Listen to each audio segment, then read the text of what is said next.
Welcome to Average Nerds and Spec Mass Entertainment, episode 12.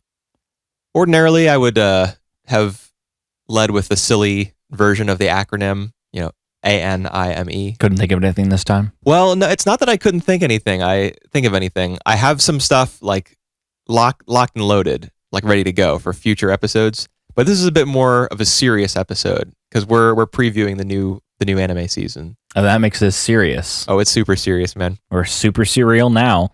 Winter 2018 anime season did start the beginning of January, so we're a little late. But we had to wrap up all the shows we were doing earlier. Right, and we wanted to wait for all the shows we wanted to have an episode actually come out. Right. Darling and the FranXX, I think, was the last of the 10 shows we're going to be discussing today to release an episode, and that was on the 13th. So that was actually a while ago. Yeah. But we do want to keep this like weekly-ish, so we didn't want to accelerate our schedule too much. Anyway, that's not important.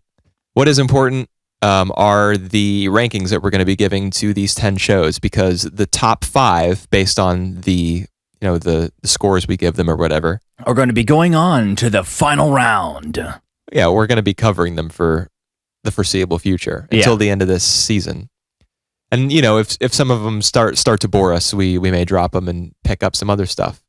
Some classic shows, some stuff that's aired over the last few years that I really like and that I think Rentschler might like. Maybe some stuff neither of us have seen. But Always an option. We'll cross that bridge when we come to it.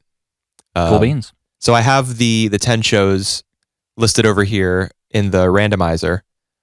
So I guess we can go ahead and get started straight away. All right, let's do it. Have anything you want to add first? Overlord Season 2. Yeah, did you finish Overlord? No, I haven't, but I downloaded the first 2 episodes of Season 2. Do you have the first season downloaded? Yeah, I do. For those of you who have been following us for a long time. Well, one of you. Yeah. We did choose Overlord as one of the shows to cover at the very start. Grenchler was interested in it. And we dropped it pretty quickly. Because it's pretty bad. Yup. But Grenchler... I pressed on and I'm going to finish it. Yeah. I don't know why, but I'm going to. He's determined to finish it so that he can give it an honest assessment for all of the good listeners out there on YouTube. The people have to know. Yeah. Is it more of a waste of your time than SAO? That's the real question. Right. We'll be counting on you to give us an answer on that. But as for the Winter 2018 shows, the non-sequels, I guess one of these is a sequel. We'll get to that in a second, though. Let's go ahead and click this button over here to pick a random show. So the first one we're going to be covering is Hakyuu Houshin Engi. This is actually the second anime adaptation of this mid to late 90s manga. I guess the manga actually started coming out in the early 90s. But Studio Dean, they put out an adaptation. Okay. Of the show in the late 90s. I did not know that. I don't know how long it went for. But I don't think I need to read the manga or watch the original adaptation for me to label this abomination the worst of the 3. I thought this show was absolute shit. So we were gonna do what our ranking was of each show. Right. Do it. And since we have 10 shows, we're not going to be grading them out of 10. We're going to be ranking them 1 through 10, and then we're going to average the scores. Right. To figure out what stays. So 1 being the best, right? Yes. Right. I suppose. Yeah. Okay. Golf scores. Right. I gave this show 10. I put it in last place. This show was also dead last. I couldn't remember the name entirely, so I put Hakyuu the shitlord. All right. Well, the main character, it definitely is a shitlord. In his genericness, I guess. He's like one of those shonen protagonists who he's falling asleep at inappropriate times. And I don't know if we got this joke in the first episode, but he's probably always hungry. That dates back to Goku from Dragon Ball, probably. As a trope of shonen heroes. Naruto's always hungry as well. And it's always eating ramen. Yep. This guy probably has a favorite food that he always eats. He was pretty generic. The whole thing, this whole production was super... I mean, you wouldn't think it would be generic based on how fast it moved and how much information it tried to cram into the first episode. But it was, somehow. Despite being a whirlwind of information and characters and stuff, it was somehow really boring and I hated it. Well, see, I tried to summarize the entire episode. I said, man can't train. Man gets harder training. Man loses fight. Winner of said fight lets him live. Man fights villain. Man loses horribly. Man causes 160 people to die. Man gets saved by a person who beat him earlier in a fight. Man needs to find allies. What even is pacing? Yeah. The tempo of the show is definitely a big problem. It went 0 to 100 and stayed there. Well, it was 0 for a long time while the guy was like you remember that temple that was built into one of those islands in the sky or whatever? And he's with Super Kami Guru. Why is he Super Kami Guru? Dragon Ball Z abridged. Okay, Call me Super Kami Guru. I actually have not seen DBZ abridged. I don't have any interest in Dragon Ball. I just have a passing knowledge of the franchise. Well, DBZ abridged is funny. You don't have to know anything about Dragon Ball for it to be funny. I don't know about that. Vegeta. All right, we're not talking about Dragon Ball. We're talking about Hakyuu, whatever the show is called. Hakyuu the shitlord. Sure. It was like for a while. It was quite boring. Like up in the clouds, where the Super Kami Guru, I guess we'll call him because I don't remember his name. Right. He talks to the guy about how he needs to train instead of slacking off, and then he starts explaining the 3 different types of people in the world and the different realms that they inhabit, and then he's like, here's a list of 365 people, bad guys. Yeah. So all that was boring, and then he gets on his little magical what is the guy like Shupuskan or Shupupan? Supaku or something. His little floating marshmallow horse. Right. Who starts to fly him down to the lower world where he's going to find these enemies that he can fight. The world of man. Sure. And Shupusuku or whatever his name is, the hero whose name I forget. I obviously did not do my research here, but the show is just ass. So I don't feel guilty at all. No, I wouldn't blame you either. I think I'm glad that we both put this dead last because you said one of these shows is terrible, and the whole time I'm watching all of these, I'm trying to figure out which one was terrible, and I had hoped to God that I'd gotten it right. So I think we were both right in putting this. I rated everything out of 10, and I gave this a 3.14 because it goes on forever. Oh, I get you. Nice. All right. I was gonna carry on explaining like the many flaws of this show, but I don't really think it's necessary. Just a lot of stuff happens. The script has to play catch up with itself because it introduces so many concepts and characters and stuff. So like there's a scene where the main character gets his weapon, which is called like a Pompeii or something like that. And so as soon as he's given the weapon, he's like, wow, this is that weapon that performs this function that I'm detailing right now as I'm talking. It's just a whole bunch of stuff like dialogue like that is peppered throughout the script for this first episode. They're trying to cram like probably a manga volume's worth, I don't know, 6, 7, 8 chapters into an episode. Yeah. And they're probably doing that because they want to get to the good part, maybe something that hasn't been adapted yet. You remember how like Full Metal Alchemist Brotherhood moved pretty quickly through its original material to get to the stuff that hadn't been put in anime form yet? Right. Except they did it with like 10 times more skill and grace. True. Yeah, this show is neither skillful nor graceful nor anything I want to continue watching. Also, those shoes. What about them? What are those? They were everyone's shoes looked like they were size 50. Like they were just massive. Okay. I don't know. I just thought it was weird. I put it in my notes. That is weird. You want to do you want to move on to the next show? Move on to something that's hopefully better. Sure. All right. Okay. Let's eliminate the shonen thing. Where is it? Delete it. It's the only one that's long. Oh, right. So we're gonna delete it from the list. Click random again. Ready? Go. Pop Team Epic. Oh boy. So what'd you rank it? I actually don't know. I have to check. I know it's not in my top 5. It is for me. It got 8th. Okay. For me, it was 3rd. 3rd. My 3rd favorite show out of the 10. It is a 22-minute show, and it looped. Yes, it did. It's only 11 minutes. Why don't you explain the deal with the loop? So it loops, and then a voice actor changes, and that is the only difference. I'm not sure why it looped, but I think it's because it had an absolutely minuscule production budget, and they figured if we play it twice, people who flip on halfway through might have an idea what's going on, although probably not. You have to know, I think you need to know a little bit about Pop Team Epic, the 4-Koma manga, to totally appreciate the show. I know nothing about it except for the fact that it's a meme.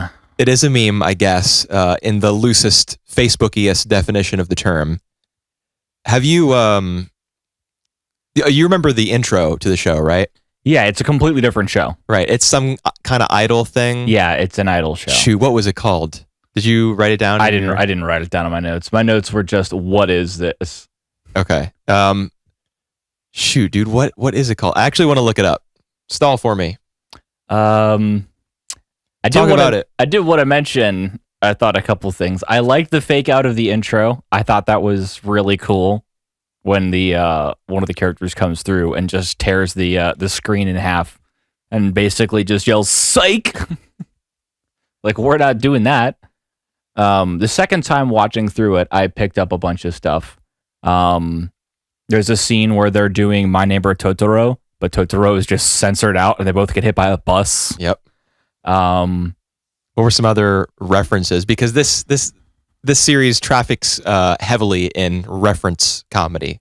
One of them where they're going through the glitches, and someone says, "Wake up! You're starting your adventure." It's the intro to Skyrim. Yep. Let's see, the intro or the part where Tallhead busts through the window and saves the girl that's in the vat is a rip on Guardians of the Galaxy. Yeah. Those are the only ones that I wrote down that I really caught. Do you remember when we went to the theater to watch Kimi no Na wa? Yes, I do. There was a parody of that movie. I think I know what you're. I think. Do you remember like the really noodly sounding guitar solo, like where it's the two girls and they're like reaching their hands out to one another with the star in the background and like half the screen is a city. Do you know what I'm talking about? Oh, and then the nuke goes off behind them. I thought I caught that, but I wasn't positive. Yeah, that's from a reference to. That's from Your Name. I thought that was cool. Like, I thought whatever they were making a take on, I was like, oh, they're doing a take on every romance anime ever. Well, it was specifically Your Name because that movie was like a huge success internationally. Yeah. I mean, it played in like what 50 theaters in the U.S. No, I'm pretty sure it was more than that, dude. In fact, it's the highest grossing animated movie in Japan ever. It passed Spirited Away. Wow.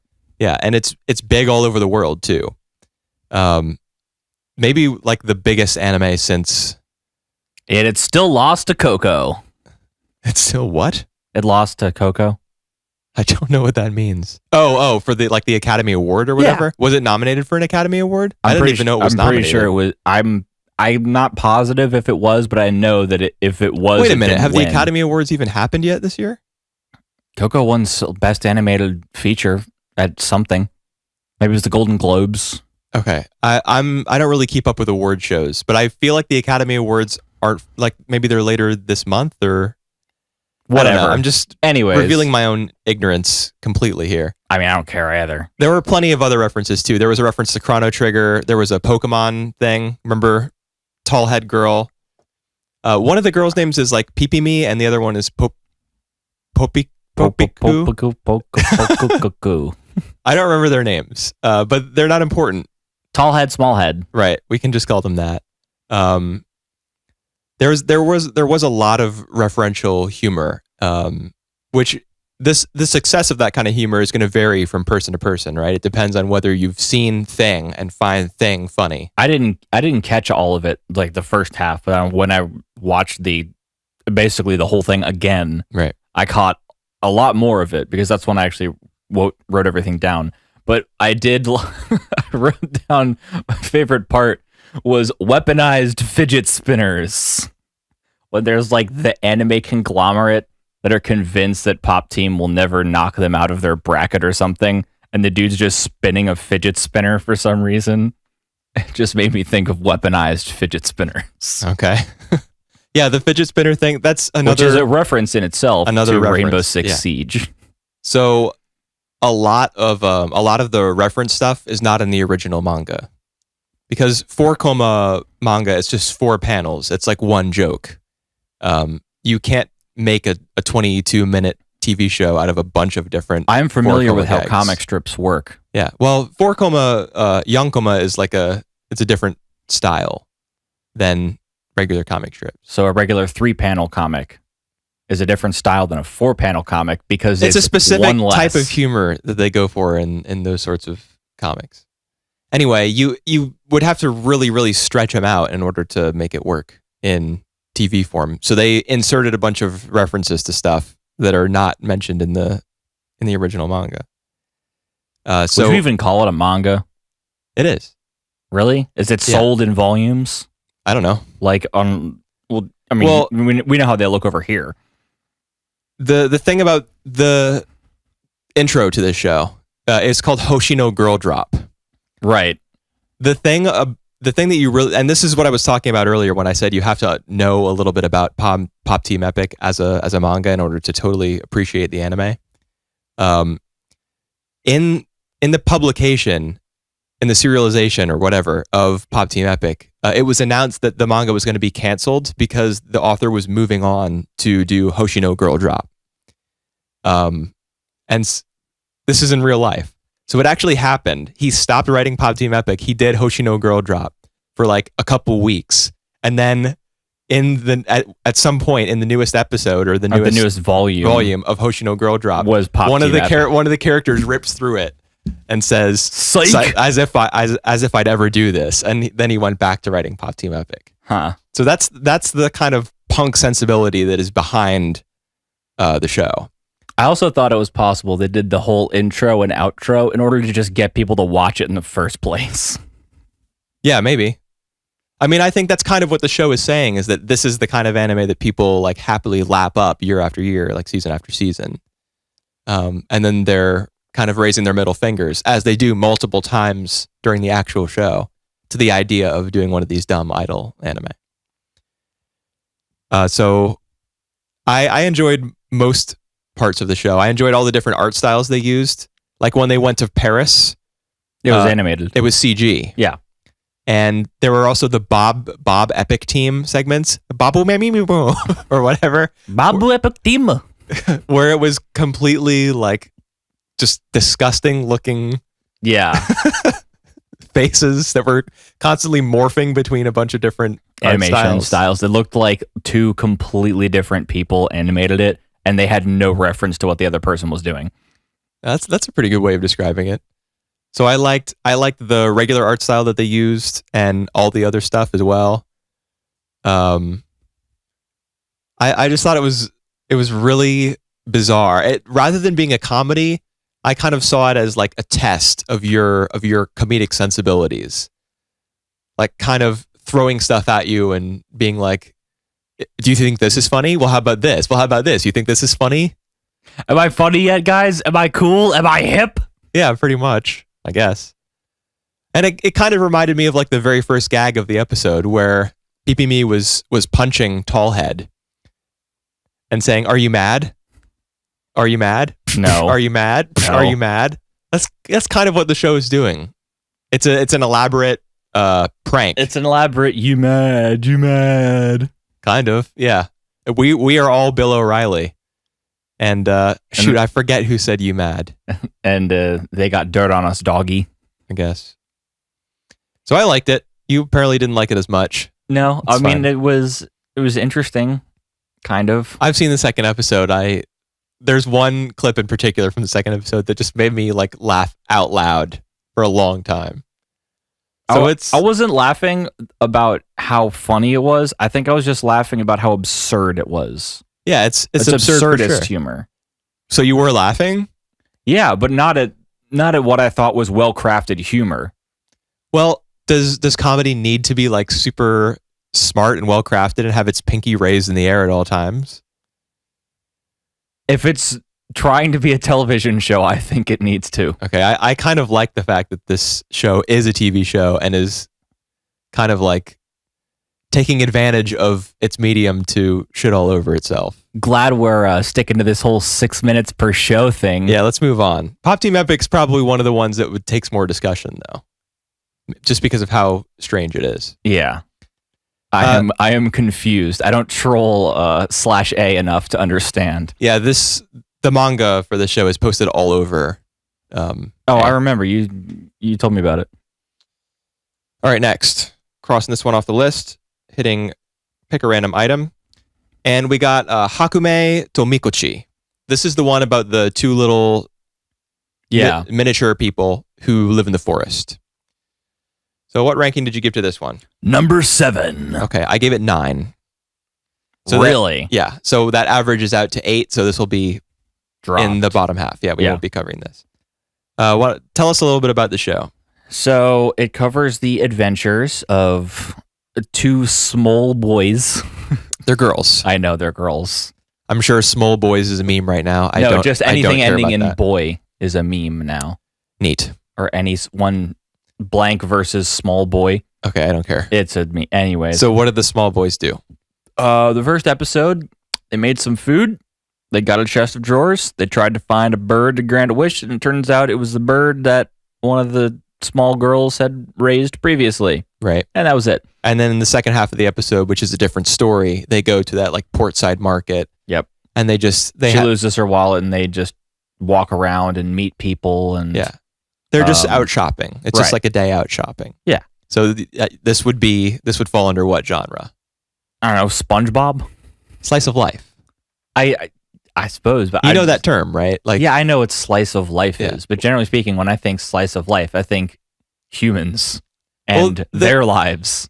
Although I realize this, everyone's personified and has human characteristics and all that kind of stuff, so it does apply. I just didn't think it like that. They're just like little humans, and they have a bunch of animal friends too.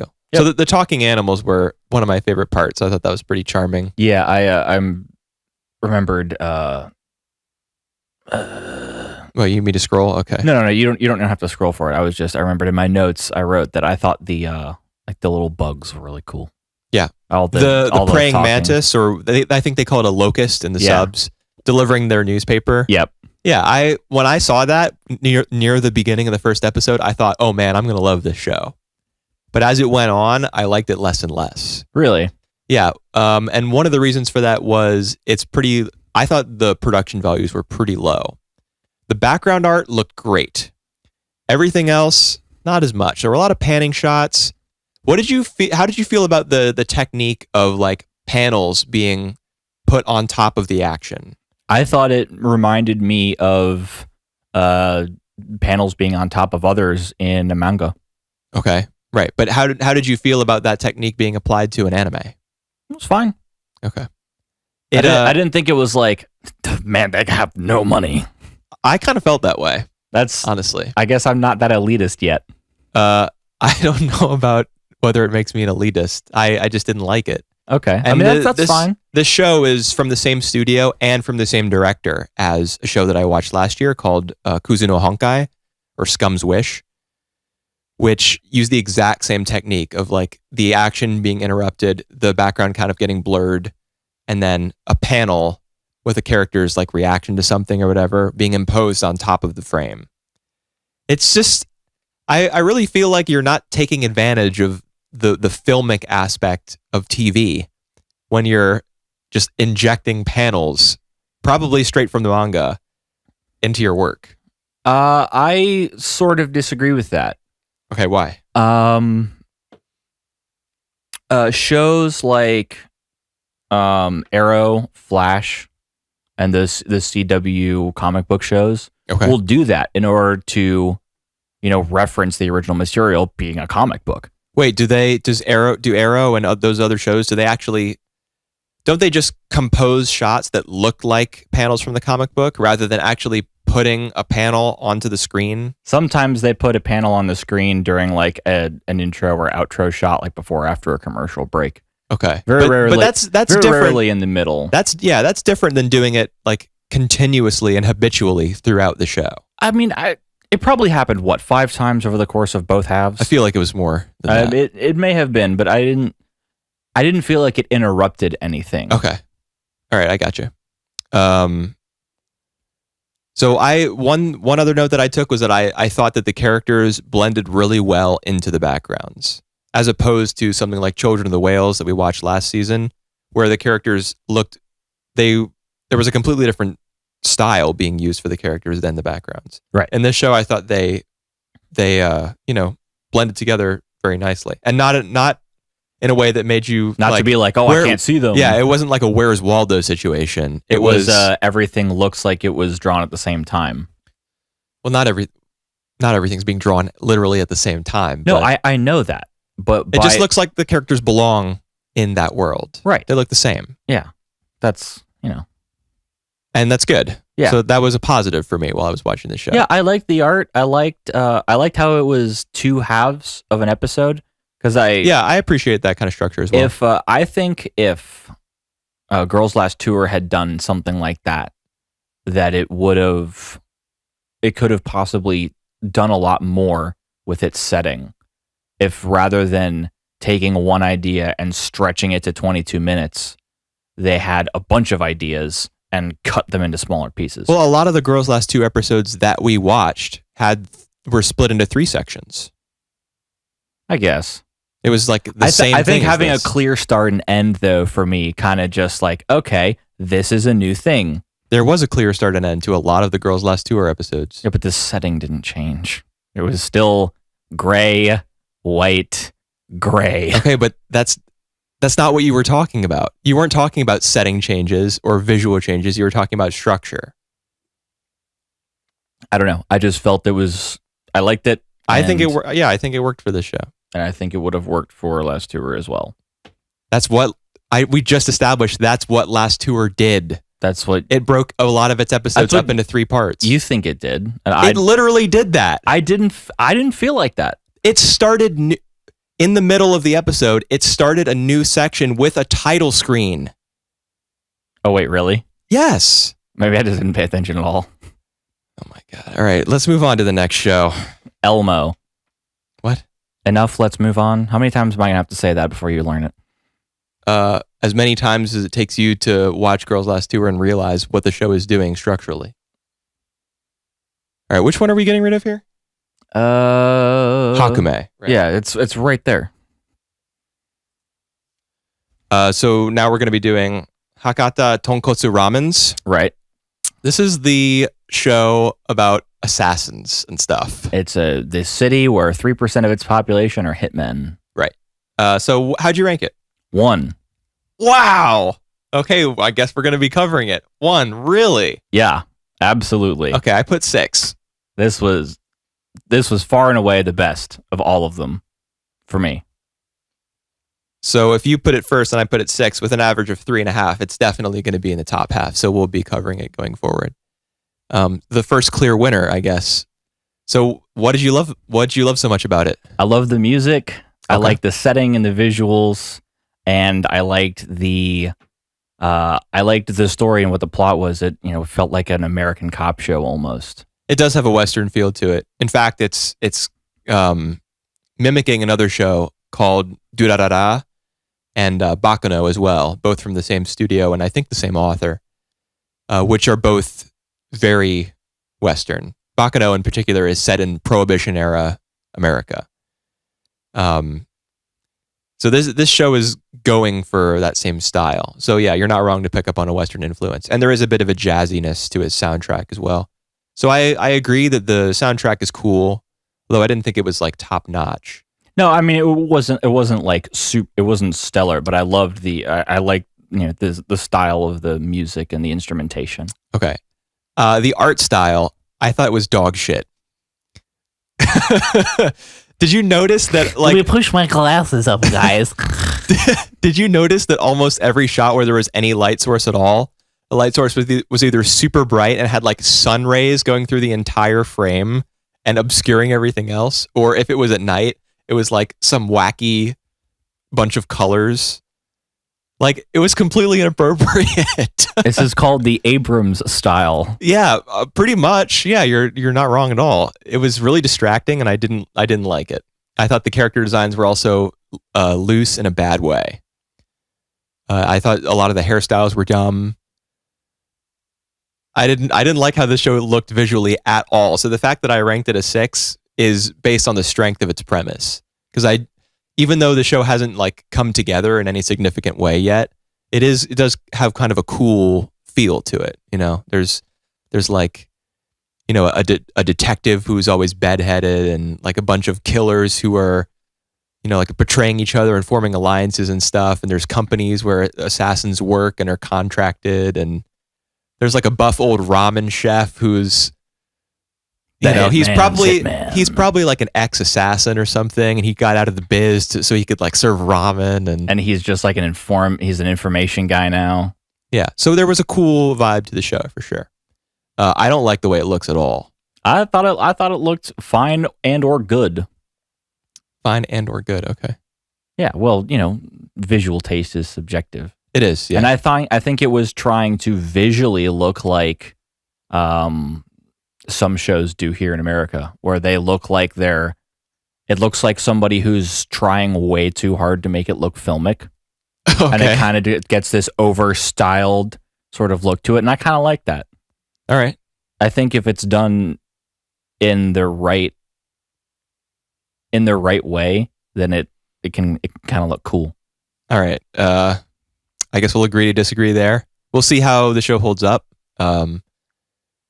As you know, as the weeks go on, a lot of anime, they dump a whole bunch of like time and money into the first episode to hook you. Yeah, the first 1 to 3. Yeah, as Gainax is famous for doing and losing all of their money.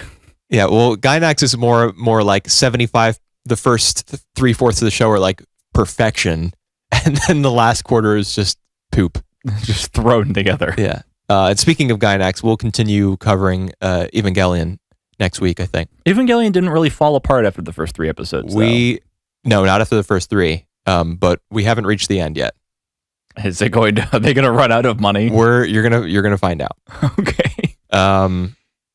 Yeah, but I do think the show is all right. I'm like, it's not totally unreasonable for it to be ranked first. Before we started the show, you said I'd be pretty surprised by your number 1 pick. I am surprised, but this is not like if you had ranked the shonen thing first, I would have been livid.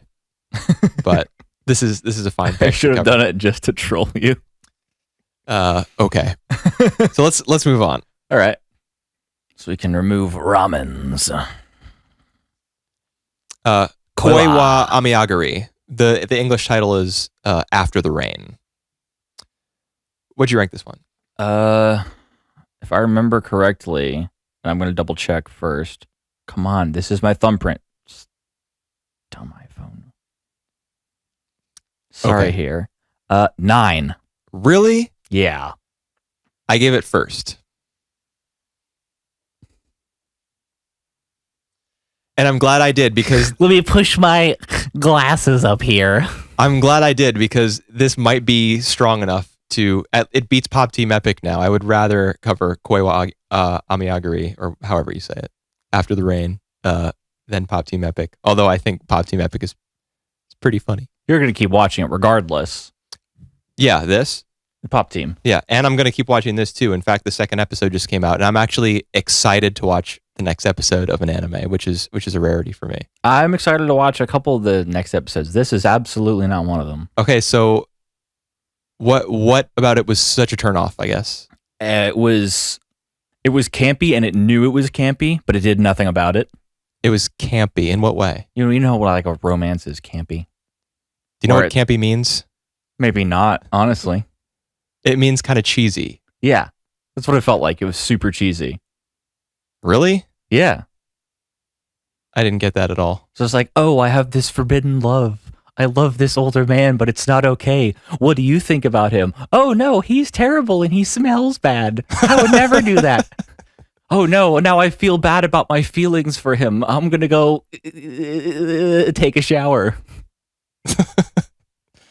Okay. Well, I mean, if you want to like make fun of a show, you can reduce it to its most basic parts and do a funny voice, and mock it, I guess, that way. Not necessarily successfully though. I didn't like the premise. Okay.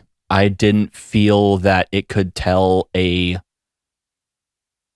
It told a better story in its first episode than a lot of these shows are going to tell in like 12. Do you remember the way that like her recollection of her first time in the cafe or the restaurant? She goes in there and he gives her the cup of coffee, Right. because it's raining and she like looks sad or upset or whatever. Do you remember the way that scene was intercut with the scene of her eating her lunch in the break room? Yeah. That was really skillfully directed. The way that those two scenes were woven together. None of the other shows none of these other 9 shows. But why is that skillful? Why is it? Can you tell me why it's skillful that we threw these 2 shots together? It's not 2 shots, it's 2 scenes. Right. We threw these 2 scenes together. Why was that skillful? Because the one scene where she's in the break room, like obsessing about the guy, Right. Smelling his shirt. Yeah. Well, that's the thing. That's really, really creepy. Right. That someone would do that. But the show makes it less creepy by intercutting the one scene where she's clearly obsessed with him with the reason for her obsession. Because he's a nice person.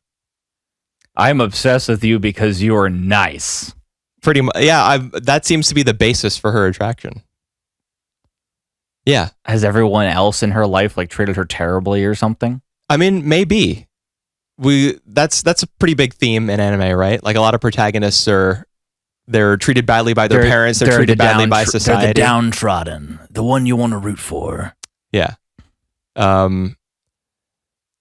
Another thing that I like about the show is that she's not a complete spaz. The main character is not a total spaz. She understands how to talk to other people, even if she's kind of quiet and reserved. She can have conversations. She's not like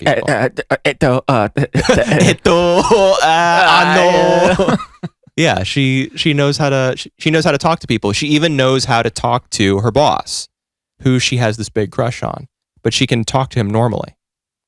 So I appreciate that, because I guess one of the main reasons I'm so appreciative of that fact is because not a lot of anime understand that it's possible to talk to somebody who you're attracted to in a normal human way.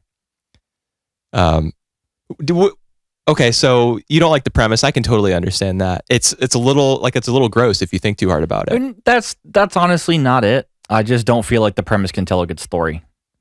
Okay. I feel like they picked that not because they wanted to tell like a story that was relatable, because it's probably not to a vast amount of people. I don't think that's true at all.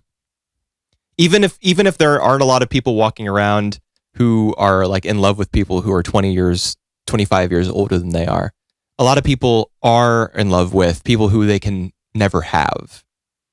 And in that way, it's quite relatable.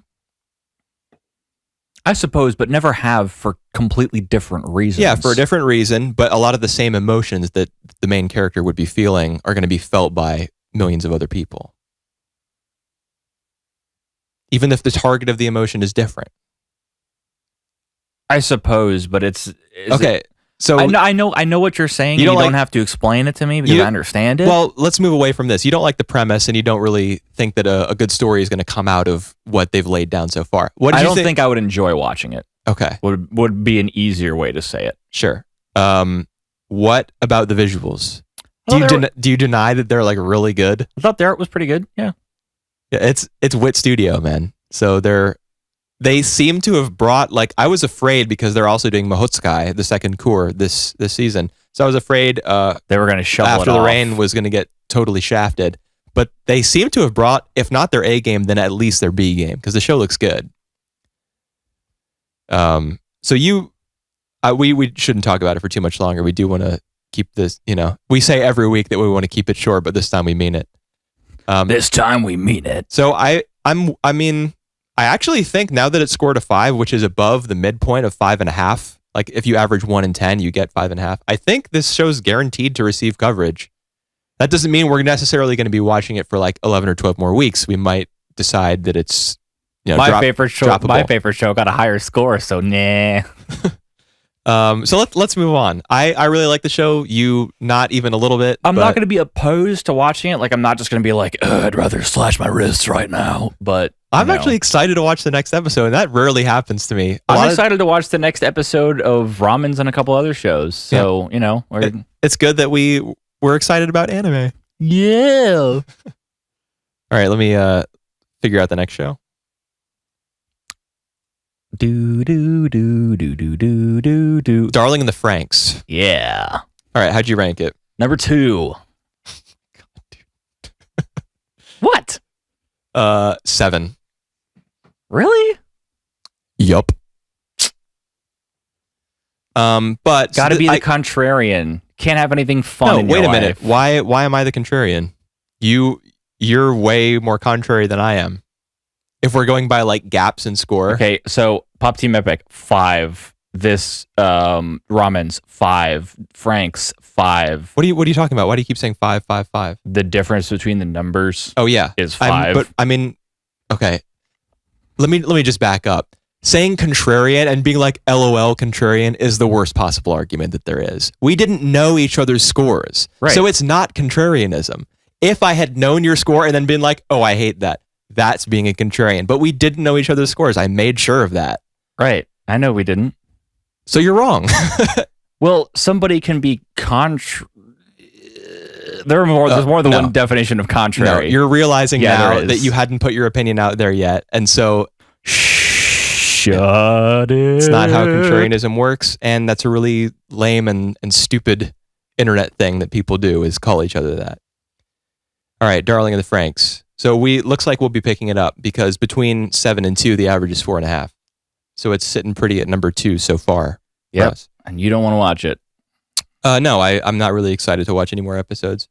But it is one of the big ticket shows this year as a Trigger production. Right. And A1 Pictures is also on board. And to be honest, one of the reasons that I was really disappointed in this premiere was because the A1 influence was so obvious.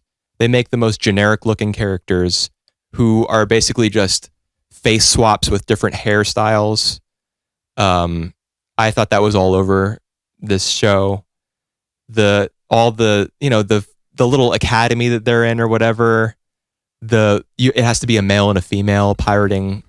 Yar har fiddle-dee dee. Sailing the 7 seas. I just wasn't into it at all, dude. This show, there's another franchise called Aquarion, which is this show. Let me guess, but better. No, because Aquarion is just as ridiculous.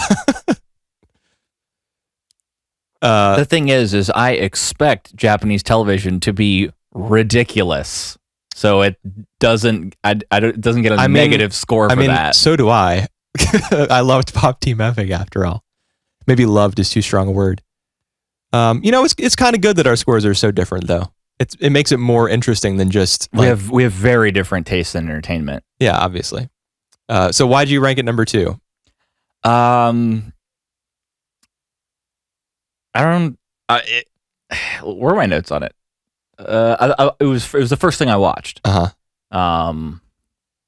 So I watched the whole thing before I took any notes. The first thing I wrote was, so that was pretty cool. Yeah, but what about it did you like? Giant robots fighting other giant robots. Yeah, that's exactly the thing that made me disappointed in this show was the mecha fights. I thought they were visually incomprehensible, like a Michael Bay film. You're talking to the guy who's seen all the Transformers movies. Right, but would you deny that that issue exists with some of the Transformers movies? Because we've talked about this before. At very brief times, there's a lot of sweeping wide shots that are pretty easy to follow in those films. How about the complete wreck? That is the story. No, not the story. Some of the fights are just a complete jumble of mechanical parts. I have never once everywhere. been lost in a fight in a Transformers film. Okay. I was lost during these fights. I was not. Never once. All right. Well, I mean, there's not much more we can say about that. I thought they were really poorly arranged, and there were a bunch of close-ups where you couldn't make out what part of the robot exactly was in the shot. That's just how I felt about it. Also, the the main character was just a potato-faced every man lead who I didn't like. I didn't like the fact that he stumbles upon the girl naked in the bathing in what she thought was the ocean. It's like, I thought the ocean was supposed to be salty. This isn't an ocean. Well, it's the closest thing I've ever seen to an ocean. You don't know how many dozens of anime start that way, man. It's just tiring. It's tiring to watch another thing like that. See, your Mal list is like 500. What?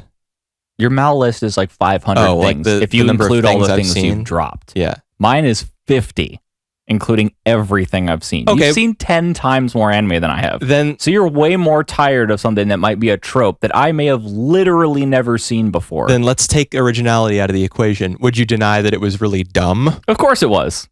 That's okay.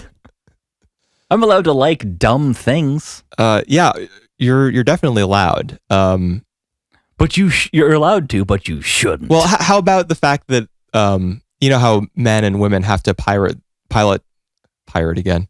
Men and women have to pilot the robot together. So obviously the show is going to be one big metaphor for love. Right.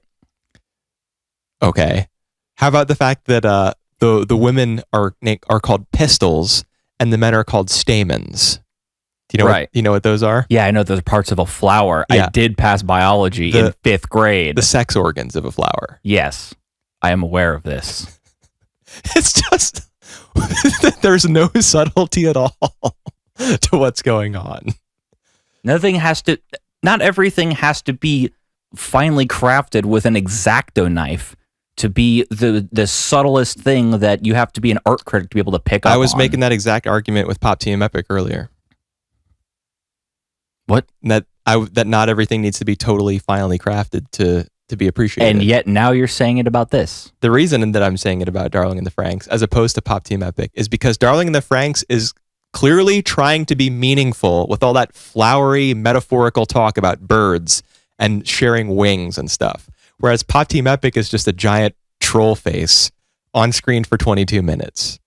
Technically 11. There's clearly a difference in what the two shows are going for. Darling in the Franxx is trying to be a little bit deep.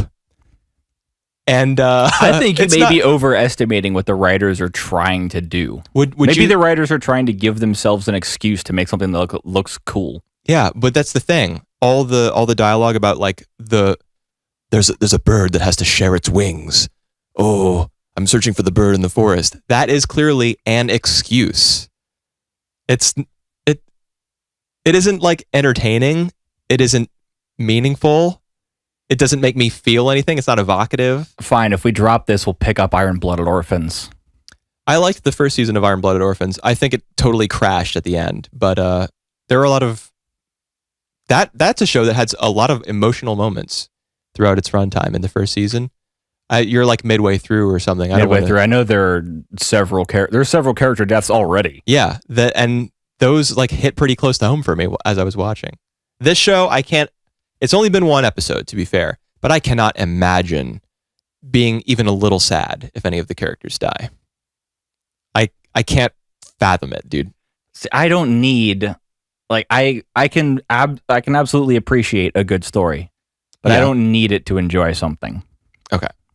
Well, I'm cool with giant explosions and robots and people fighting each other. Yeah, I know that that's your thing, but let's say that there are 10 giant robot shows. Are you going to love all 10? No, if I'm going to pick one of them, it's going to be the one with the best story. If I had to put this next to Ava would take a steaming hot pile of shit on its face. Yeah, well, that's the thing. If you were to pick 10 random mecha shows and this was one of them, I think this would probably be around 7th or 8th or 9th place. Maybe. I don't know. I haven't seen enough. We're going to keep watching. We're going to find out. We will. All right, next. And it might be the first thing we drop. Who knows? It's interesting because there's one show that I have brute forced into our watching list. And I've done 2 so far. No, I'm not opposed to Ramens at all. Okay. And in fact, I would say that the gap between my placing Ramens at 6th and Darling in the Franxx at 7 is huge. I think that's where the biggest power gap occurs in my list of 10. But yeah, there's one show that I've brute forced into the top 1 that you have, and that's cool. We'll see how they go as the weeks go on. Next, Mage's Bride. All right, Yeah. so we decided that if Magus Bride wants to continue being covered on our glorious podcast, it needs to earn its keep. So we pit episode 13 of this show against the premieres of all the new shows. Where did you rank this wonderful episode of Ancient Magus Bride? Number 6. Okay, I put 8. So it's averaging out to 7, so it probably won't receive coverage. Let me just go ahead and write that down. Cover for me while I move my face away from this microphone. Okay. So in this episode, we get a villain, I think. We get some sheep shearing. Yeah. Some cold sheep. Yeah. And some confessions. Yeah, we did get most of those things. And that was kind of it. I do have a theory though. What's the theory? Let's talk about something like a little meatier than just what happened. I think Silky is a construct made by Ainsworth. I don't think it's a person. What makes you think that? Constantly being mute, never asking any questions, doing things seemingly out of a psychic sense that they need to be done. Right. And never leaves the house, anything like that. It's almost like it's a magical construct bound to the house.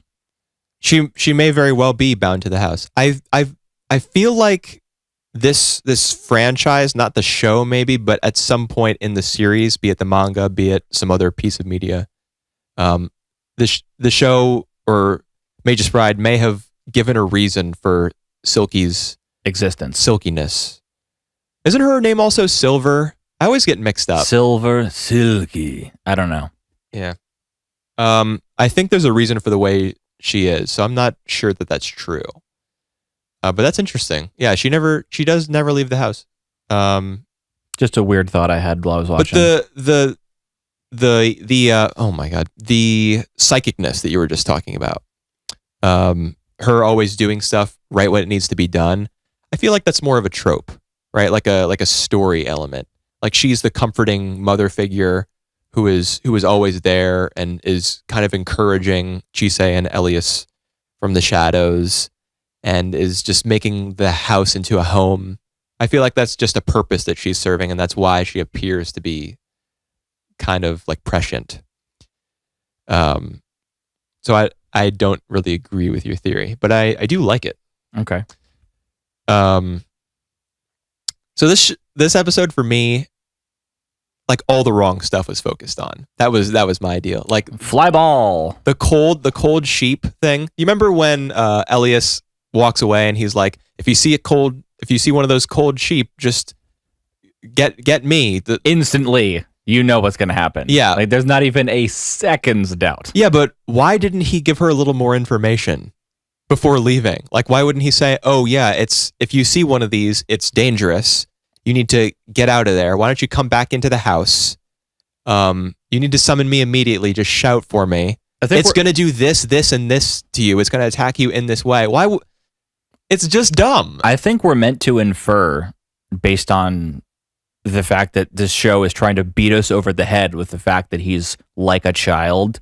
Right. Means that thought wouldn't cross his mind. He's like, oh, everybody knows this. I think you're being a little too charitable there. I think the reason the show didn't include that information and that he didn't supply it to Chise was so that what resulted from it could happen. Yes, exactly. And that's really backwards storytelling, or just, I shouldn't say storytelling. That's a little too broad. It's not good. Plot advancement. It's not a well laid out scene. Because he's like, oh, this creature is really dangerous. Be on the lookout for it. It appears after like 60 seconds, and then threatens Chise in a way that she wouldn't have been threatened if he had just like done his job as her protector or whatever. So there was no tension in that scene for me. And then the whole conversation that they have in that greenhouse or wherever they are is just like, I just don't care about their relationship. I took some more detailed notes. I did note something that I thought they made Ainsworth seem way more sinister in this episode than they ever really had before. Yeah, there was a moment like that. What was that? He was like, you don't need to know that. Oh yeah, when he tries to erase her memory. It's like, did I look tasty or something? And he's like, you don't need to know that. And it's like about to just wipe that from her mind. Like, I am controlling every aspect of your knowledge of me. Right. He seemed sinister and like almost evil. Yeah, but then the show kind of backtracks on that and does make him out to be. You. Well, yeah, that's a little cringeworthy. I didn't know that humans acted like this. Yeah. What is this cold? And she's the whole thing about him being like it's cold when you're not there. I guess that supplies the word loneliness for him. So now she's his instructor in like the ways of humanity. You are now my human teacher. Yeah, teacher of human things. That's what my sub said. I think that. Well, I'm sure we had the same ones. Yeah, both coming from horrible subs, I guess. Yeah, you made a note about Stockholm syndrome. Yeah, at least she admits it. Yeah, that's what she seems to have. I'm not convinced of the romance at all. Do you remember the montage in the middle of the episode where they're just doing stuff? Yeah. Do you remember there were some scenes set in a library in that montage where it's like a real green and brown looking library. Those scenes were actually from the OVA, which I watched. Oh, really? Yeah. And I actually, it's a 3-episode OVA, and I wouldn't say that I really liked it. But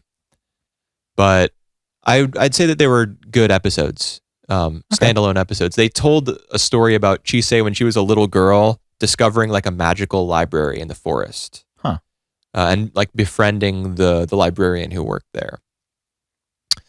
So I guess it's implied that the episodes of the OVA, which is all structured as her telling a story to Elias and Ruth and Silky or whatever, she told them the story about the library in the OVA. So I guess that's what happened in this episode. That's when the OVA is set. But okay, that's not too relevant to what I wanted to talk about with regards to that montage. That montage. Yeah. All the stuff that happened in the montage, like the little messenger rabbit appearing and like jumping around the room. So this the stuff you want to see. Exactly. Yes, thank you. Yes. That's what I want to see, like little moments in the life of Chise as like a magician in this fantastical world. I don't care that much about her relationship with Elias. So obviously the show is just, at this point, like the turns that it's taken, the path that it's walked to get to this point, it's just not for me. I did like the not the new opening. I thought the older one was better. Yeah, the new opening was just a recap of what, like the first opening was just a bunch of scenes of stuff that is to come, and the new one was just a recap of the first score. It's just, we don't have any money, so clip show. Let's go. They obviously dumped all their money into background art. Right. Like Hakumei to Mikochi, the Little People show. No, what I wanted to say is at the very start where you see some other creature hulking through the forest. Yeah. Remember that? It looked like something else that looked exactly like Ainsworth. Yeah. So I thought like there's more of him. Yeah, I was interested in the way that it started with that creepy voice. Which I believe is who we saw at the end of the episode. It's the same voice actor, at least. Maybe not the same character, but we're probably meant to draw that conclusion based on. I'm actually starting to recognize some Japanese voice actors from show to show. I think I am. A lot of them. Well, first of all, a lot of people are taught to like mimic other popular voice actors, like a bunch of shonen voice actors. A lot of shonen voice actors are instructed to mimic, like sound like Naruto, sound like Kakashi, sound like Luffy. So there's a bunch of cannibalism going on in the VA world. Yeah, because they, some voice types are really popular, and people want their show to be popular. They want it to sell. That doesn't happen too much here. I'd be willing to bet it does. Maybe not as much. Most voice acting I hear is in video games. Yeah. And I've never come across someone trying to sound like someone else. Not that you're aware of, but not that I'm aware of. Yeah, that's possible. I'm currently playing the new Deus Ex games, Human Revolution. And the main character is Maximum Edgelord. Yeah. I don't know why. I do. What? Probably because the game is really edgy. No, Deus Ex? It was like a cult classic from 2000. Yeah, I know, it's a shooting game. No. It was like it had like... Isn't it an FPS? No. Deus Ex is not an FPS. It's first person and it has the ability to shoot, but it is first and foremost an RPG. And shooting is just how you resolve your conflicts. But you can also, as in most other FPSs. There is an achievement in every Deus Ex game to complete the entire game without ever being seen, noticed, or hurt anyone. Don't talk to me about achievements, dude. One of the worst parts of the modern video game industry. Achievements. All right. Any final notes on Mage's Bride? Next time. We won't be watching, right? Well, I meant to say, next time, let bowling ball. I don't know what that means. It's a reference to an obscure YouTube video. Okay, Anyways. Yeah, moving on. Next show. Violet Evergarden. Holy crap, that Netflix money. Yeah. Well, that Kyoto Animation money as well. They're one of the anime studios that's most in the black. Which is a good thing for those of you not familiar with financial terms. Yeah. Red ink is bad. Black ink is good. At least I really hope that's the case. That is absolutely. What are you doing to keep Insuricare in the black? Okay. From The Incredibles. Yes, I remember the boss guy. One of the commenters on our blog has that boss dude with the parted hair and the huge jaw as his avatar. Really? Yeah. I put Violet Evergarden 5th. You put it 5th. I put it number 3. So with an average of 4, we will be covering Violet Evergarden. Okay, so we're doing. So far, we have no overlapping numbers. Yep, but neither of us have listed our 4th picks, so there's a 50-50 chance for it's going to happen. So it looks like we're going to be covering a lot of the big shows, like Darling in the Franxx is one of the headlining shows of the season. Violet Evergarden being one of the others. Pop Team Epic being one of them. It's one of the most talked about and one of the most popular shows of the season. And we won't be covering it. Well, we might. That's not necessarily true, actually. Right. We don't know yet. Yeah. It's in 5th place right now, so if the other two rank lower. But I don't think they will, looking at what's left. Anyway, let's talk about Violet Evergarden. It looks pretty good. I don't think pretty good may be like vast understatement. It's the best looking show out of all of these. There's a lot of chatter online about the number of filters that Kyoto Animation used in the production of the show. Yeah. Did you notice that at all? Like crazy amounts of effects that are being used? What, like lens flare and bloom and depth of field and everything else? And like just blur being smeared around like the edges of That's called a vignette. Okay. That's a technique done in film. Yeah, but it just seemed to be like really, really heavily. They poured it on thick with this show. I think they were doing that. No one does that just to be like more. And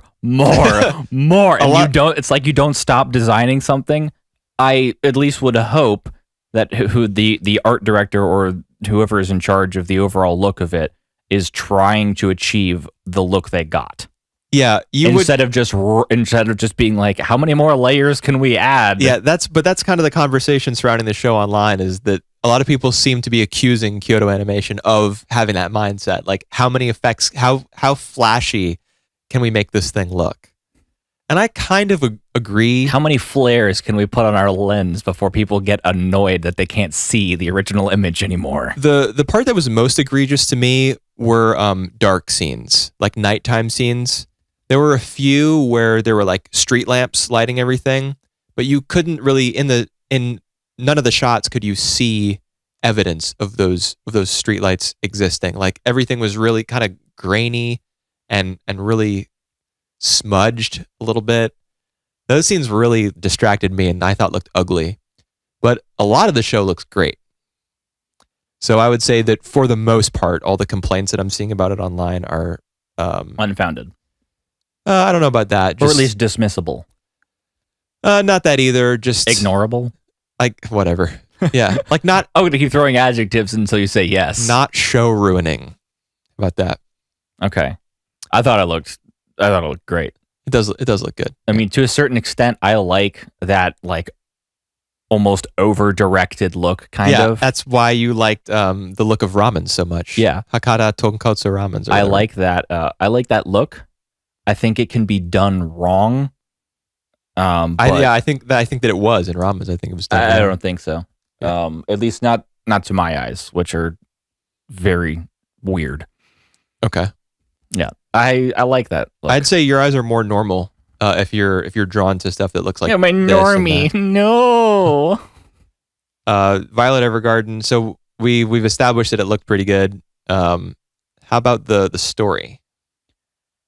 Did you like it? Did you hate it? What would you rate it? You're the best. You're the best. What should I review next? I definitely remember in my notes that I said that the visuals carried the show. Okay, so more than its story. Not as much of a fan of the story. So the setup, we don't have to go through everything that happened in the first episode, but girl has commander, girl loses arms. Well, the setup for the rest of the story is she's going to be working as an auto memory doll. I think that's what they called them. So she's going to be typing people's letters. It's set in like a European 1940s. 1940s? Maybe 1920s. Could you really pin it to a decade based on how it looked? I couldn't do that. The rifles used in the war. Okay. Yeah, you are the firearms guy. I'm pretty good at that. Also, typewriters still, being more or less. But typewriters common. were used up until computers. So that goes all the way up until the 70s and even 80s, right? Yeah, but based on how cars look and everything, it was easily between the 20s and 40s, and cars and guns. That's okay. Those are my two things. Yeah, so it's a European setting. Yeah. In the modern world, not 2018, but modern as in this is not the Middle Ages. Right. This is not the Dark Ages, whatever. Right. 1900s. So a lot of people can't, the point that I'm belaboring here is that a lot of people can't read or write. So the job that she's going to take on is people are going to come to her and express whatever sentiment they want to be put in a letter, and she's going to type it down for them. And help craft the letter. Yeah. Because that's what the other girl does. But the problem is she's like autistic. She's unfeeling, and she might actually, I say autistic like, haha, but she might be on the autistic spectrum. We know she's not human. No, she is. No, it says she's not human. The show never said that. The show quite literally says she's not human. When? Within like the first 5 minutes. No, it doesn't. I don't know why I remember that, but I remember it saying... No, she just has mechanical arms. She lost her arms in the war. No, but she was like an experiment. Why would a young girl be on the front lines of a war? You want me to tell you why? Like slicing and dicing people. Yeah, because it's cute and people want to see a girl kill people. Because it sells. I very distinctly remember saying that she's like a tool, she's a weapon, she was developed. That's metaphorical. She's a child soldier. She was trained from a super young age to behave in a certain way. That's where why were the rest of the child soldiers? That's the thing, dude. Whoever wrote this show clearly wanted to tell a story about somebody who loses their limbs and has to adjust to life after a war. But they couldn't sell it unless it was like a cute anime girl. I really believe that. And all the talk about her being a tool in a machine or whatever. I'm pretty sure that it mentions at some point that she's not human. And if it does, which we're going to go back and check, sure. This is going to be the next segment of Whooper is Always Wrong. Uh-huh. All right. Yeah, we'll check it out. Or I'm Terribly Wrong, which will be displayed now. You've already been wrong like a whole bunch in this episode.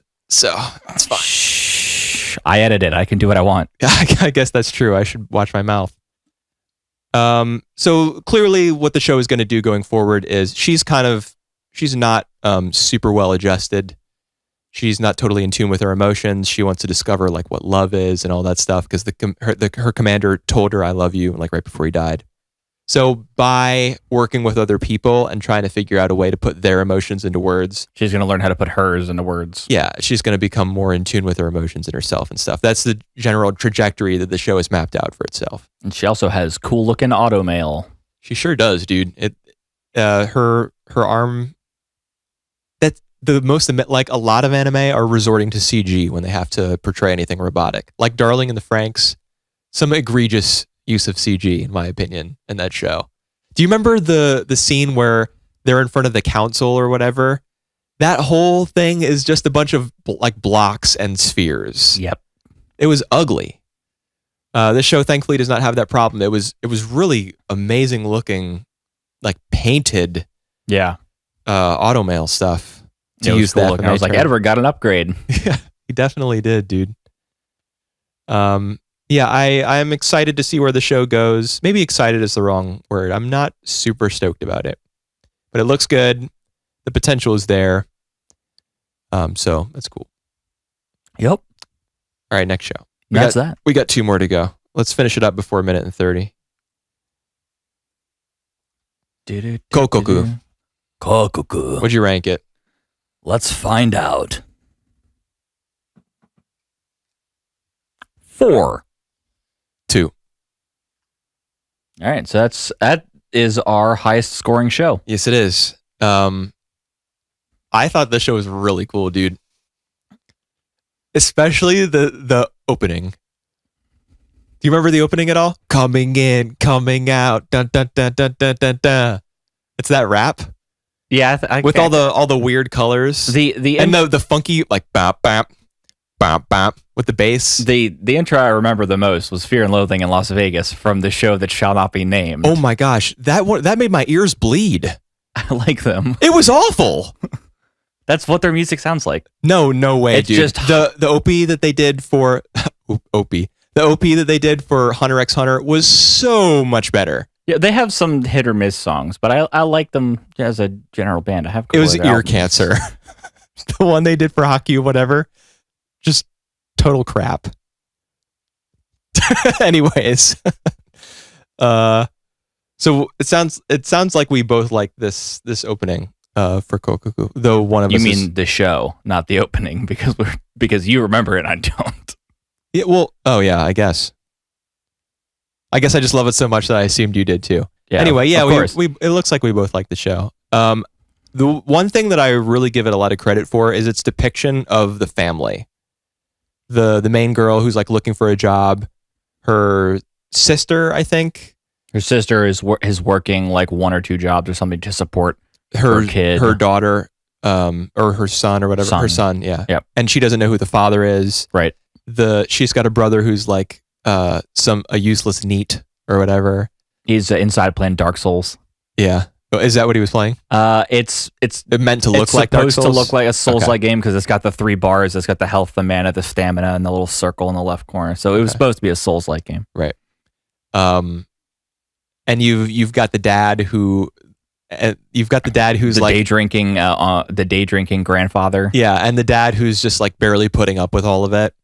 So I really credit the show for its depiction of like a messed up family that kind of shows you how weird they all are and how eccentric and like broken they all are without doing any of the dumb anime stuff like freezing a frame on a character and like displaying a bunch of stats about them or just like any other clumsy expositional techniques.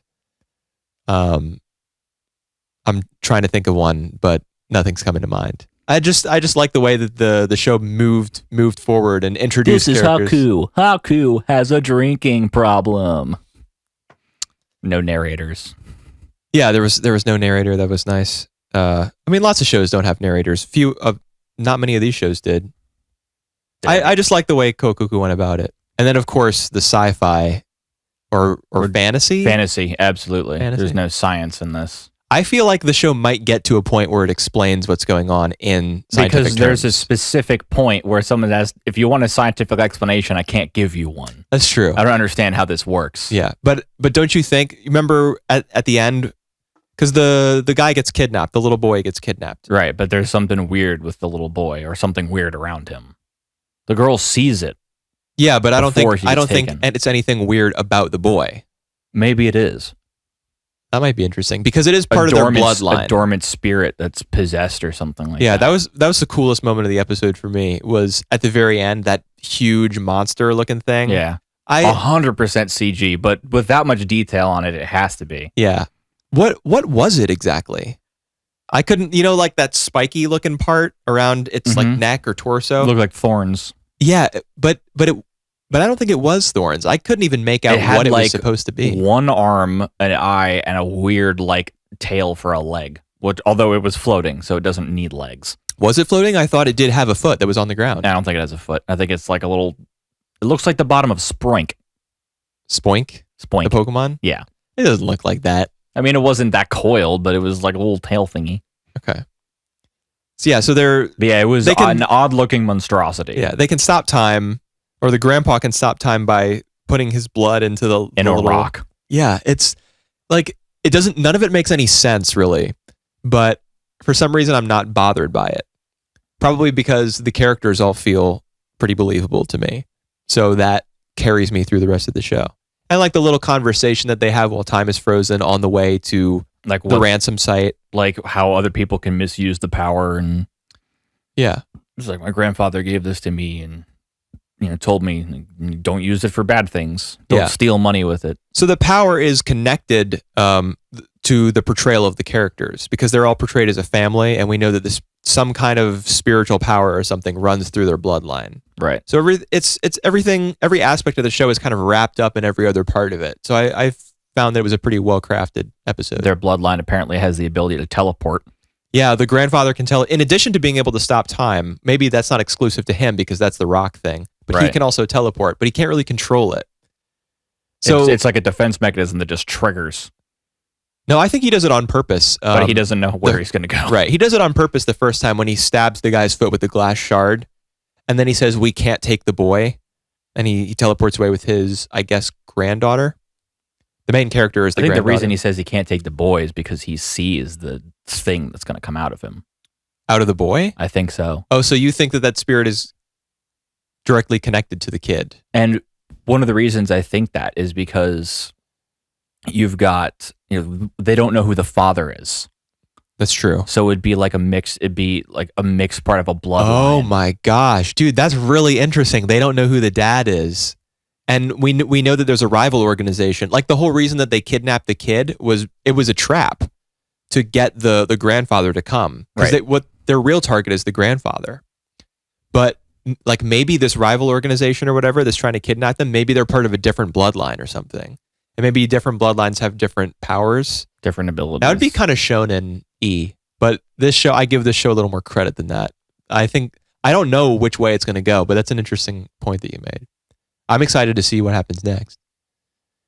And dude, I really, just pay attention to the theme song next time you watch it. It's so like funky. It's awesome.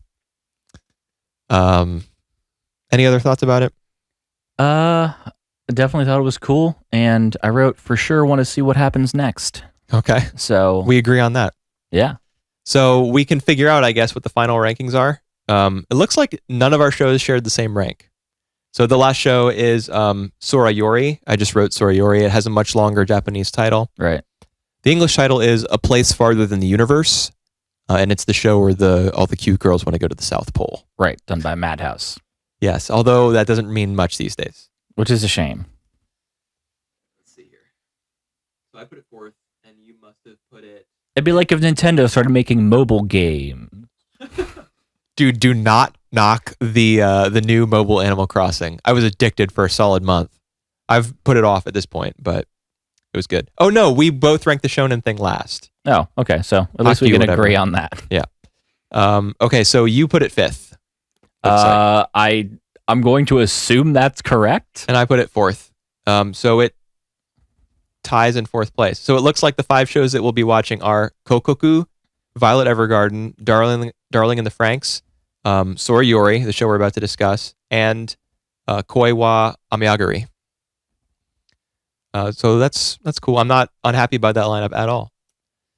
As for South Pole show, it was pretty good. Yep, I think so.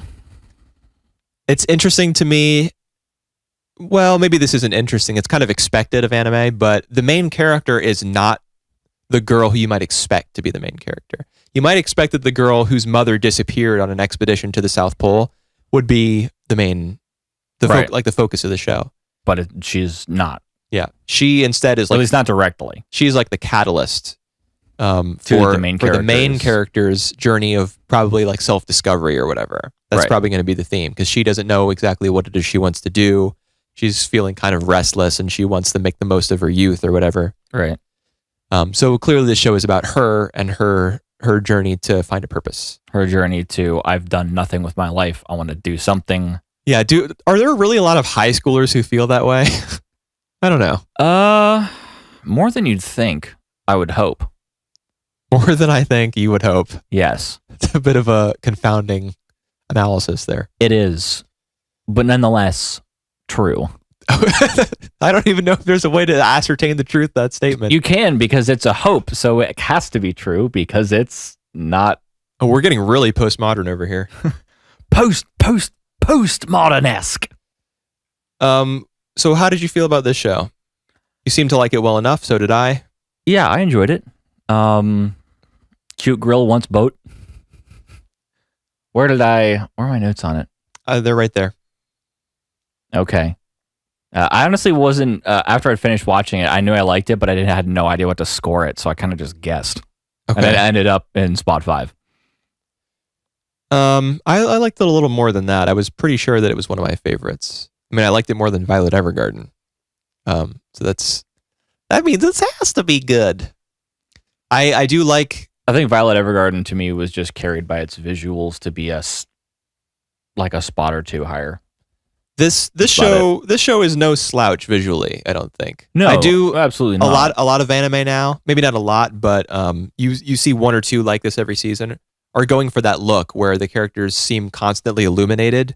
They have like that. Did you notice that on the sides of their outfits or their hair there was that little white stripe? Yeah, they're just always glowing. Yeah, pretty much. It just it's supposed to indicate that light is reflecting off of them or whatever. Right, because humans are inherently shiny. Well, this show is making them look shiny. It's just another way of making the characters look more appealing, like catchier to the eye. And I think it works. I do like that the characters all seem to have semi-distinct faces. They don't all look the same. No, they don't. They all do have like the different hairstyles, but they're not wacky colors.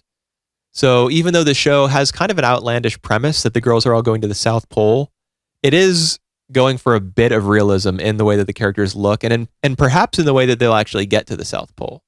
How do you think they're going to get there? Because they're not there already, right? No, they're not. It's not like the show just creates some plot contrivance or whatever that allows them to warp straight there and have crazy adventures. No. So how are they going to get there? I remember, and it was briefly that I saw it, but there was someone was holding up some piece of paper or like a pamphlet or something, like a teacher or something was holding up something, and it had the text was subbed. So I paused it and read it. Yeah. And it was talking about how they needed like 2+2 for like a voyage or something like that, or like a student expedition somewhere. Really? Yeah. I missed that. There was definitely a scene where the teacher was talking about like, I don't know, going abroad or something like that, but I didn't see that in particular. I'm glad you picked up on that. Right. Now, I don't know how much you know about the South Pole. I know it's real cold. Antarctica. How many people do you think live there? I don't know. Why don't you tell me? I have no idea. Like 200? At peak, 4,000. Really? Okay. Year-round, closer to about 1,000. There's essentially one town that was built by the U.S. government for expeditions. For the purposes of just being like, we were here first. Possibly, but more than that for... we made it to the moon! For research, because you do, that's where they're researching A.N.I.M.E. That's where... That's where the second impact happened. In the real world, Sans Evangelion, this is where we research things like what was the climate like a million years ago using ice cores and things like that. Right. A lot of research is done there. It's a big research installation. So how are the girls going to get there though? They're going to have to join some sort of research team, expedition, whatever, to get down there. So there was a pamphlet that one of the teachers was holding up about like they needed high schoolers for this expedition. I don't know. They might be able to weasel their way on it somehow. Maybe the girl has some kind of connection. They did visit that giant iceberg. Well, her mom wrote a book on the thing. Her mom was some kind of researcher, so maybe she has a connection there. Maybe they'll meet like a friend of her mom's or something like that that'll help them get there. I was thinking that there might be a social media thing, like a social media aspect to the way that they make their way to the South Pole. I don't know if you noticed, but in the opening theme song, a lot of people's phones were being used. Like the girls were taking selfies and taking crazy pictures using, the distance. I don't know the technical term for it, but the distance in the difference in distance, Right. like making it look like, oh, I'm eating something that's really far away, or I'm holding something that's really far away. Yeah. So they were constantly pulling out their phones and stuff. And right after the theme song, but before the episode proper started, the intro card, I guess, looked like an Instagram post. So I'm thinking that maybe there'll be some kind of social media campaign that the girls will start in order to generate interest and maybe funding to get down there. Instagram's going to send them down there. They're going to be Instagram models. Dude, honestly, I'm thinking that it's something like that. Maybe not that they'll be models or whatever, but they may generate interest online and like set up some kind of like Kickstarter, GoFundMe, Patreon, whatever, and use it to get down to the South Pole and make it like an educational thing. I remember seeing something like that. Like there was like a GoFundMe or some sort of similar like page. Really? It was like raise 1 million yen to get to go on my adventure or something like that. That was it was like right at the start of the episode. Yeah, that was the Instagram post. Oh, okay. Yeah, it was like 1 million yen or whatever. Yeah, 1 million yen. It said 1 million. There was a W. 1 million. And I don't understand that joke. I'm sure it's some Japanese thing that I didn't totally get. But I'm interested in how they get to the South Pole. I guess that's the big hook for me right now. And the show isn't dishing out easy answers, so that's good. Like it seems like even before they get there. Oh, my dad can take us. Don't worry. Yeah, maybe that'll happen in episode 2, and I won't be as interested anymore. Be like, oh shoot. What are you talking about? There are no dads in anime. And then the ones that exist are like dead running. Beats. Yeah, or they're they might be present, but they're ruining your life by giving control of your robot over to a dummy plug. So, the 5 shows that we're doing, again, I'll list them right here. Kokkoku, Violet Evergarden, Darling in the FranXX, Sora Yori, A Place Farther Than the Universe. Wait a minute. No, we missed Hakata Tonkotsu Ramens. So the 5 shows are actually Kokkoku, Ramens, Violet Evergarden, Darling in the FranXX, and Sora Yori. So we will not be doing my fave, Koi wa Ameagari. I'm so sorry. That's all right. I'm more excited that show exists. I really do think it's a great looking production, and this I'm interested in the story. So I'm just happy that show is out there for me to watch on a week by week basis. Well, if we drop something, we might be able to pick it up. Yeah, only if I am watching the show and I sense that it's improving in a way that you would appreciate. I wouldn't want to introduce it being like, so I'm using my authority as the person who proposed this podcast. Oh, Timmy! I'm conserving your privacy by knocking. Don't. You know what? I understand it's a Fairly Odd Parents reference. You don't need to finish it. I just appreciate that you made it at all. Looks like we're going to finish in under 1 minute and 30. That's something we've only done like once before, I think. Yep. Any final thoughts about any of these shows? Or winter 2018 on the whole? Anything you want to say? Any shout outs? Shout out to... Is it anime related? Man, what was I going to say? Oh, shout out to Blizzard's animation team. That's not anime related. Well, the style that they animated the new trailer for something is, and it looks amazing. Like I'm sure it looks 10 times better than any of this stuff. Absolutely astonishing. Yeah. Especially considering it's 3D CG. I'm sure it looks better than all this, but it's just a little trailer. Yep.